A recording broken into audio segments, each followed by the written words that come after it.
Hello everyone, this is Emil Johansson, Cardinal of the Ecumenical Order of Christ, and the situation in Europe keeps getting worse.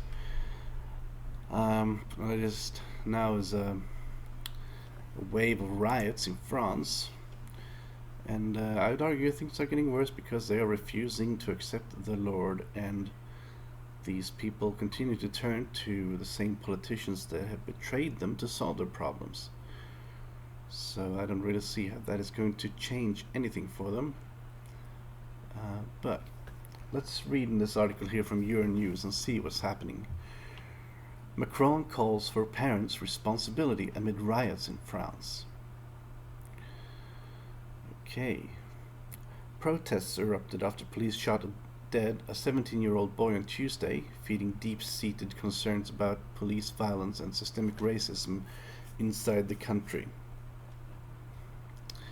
More than 800 people have been arrested in France, following another night of protests.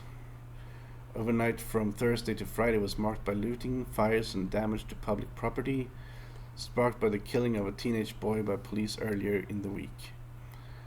With protests now in their third night, France's President Emmanuel Macron held a crisis meeting on Friday where he denounced the unacceptable instrumentalization of 17-year-old Nahel's death. He urged parents to be responsible and keep their children at home. That's probably not gonna do much. Macron claimed it was clear violent groups were behind the riots, but also many young people, adding a third of those arrested belonged to this second group. Violence has swept through several cities, including Marseille, Bordeaux, Lyon, Grenoble, Annecy, Toulouse, and Saint-Étienne. The protests were sparked by the shooting of 17-year-old Nahel M. at point-blank range by the police on Tuesday after he tried to drive away from a traffic stop in Nanterre, a Paris suburb where he will be buried this Saturday.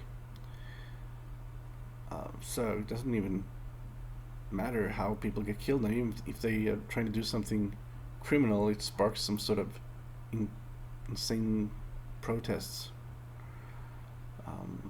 Yeah. The officer who opened fire is now under formal investigation for homicide, with prosecutors saying the use of the firearm was not legally justified. Yeah, it might have not been justified in doing what he did, but still. The mother of Nahel, whose son is reportedly of Algerian and Moroccan descent, said she didn't blame the police force for his death, just the officer who pulled the trigger. He saw the face of an Arab, of a little kid, he wanted to take his life, she said.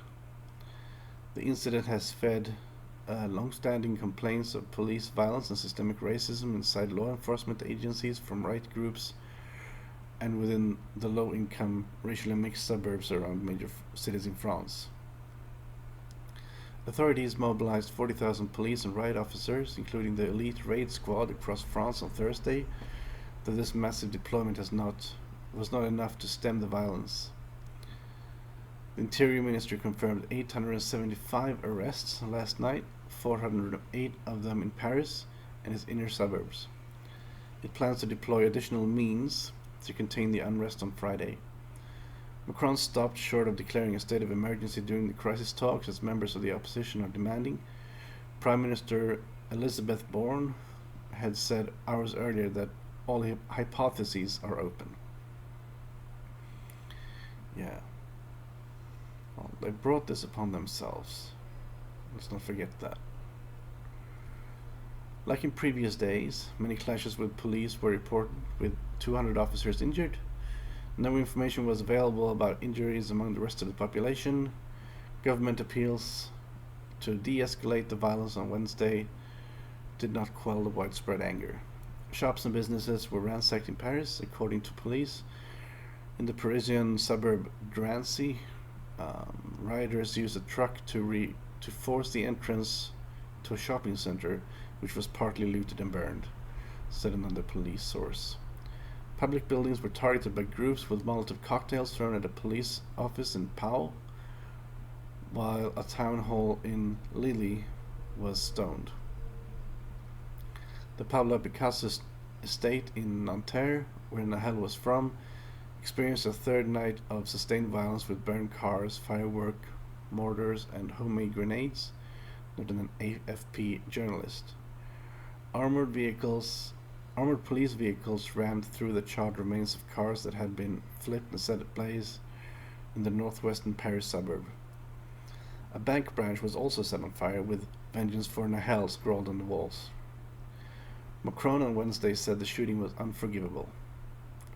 Nahel is the second person this year in France to have been killed in a police shooting during a traffic stop. Last year, a record 13 people died this way. Okay, so that's... it's pretty bad, of course. If people die needlessly, but I mean, a measured response. This is just... well, this is gonna continue to get worse.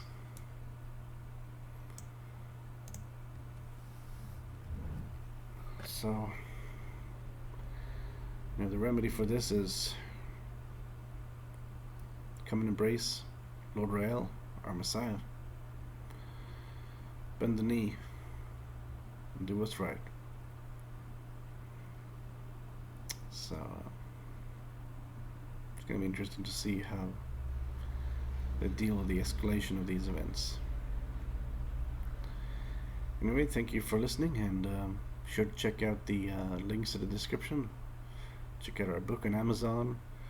Join us on Facebook and other social media. Check out our website. Thank you for listening. Have a great day. Love God, love each other.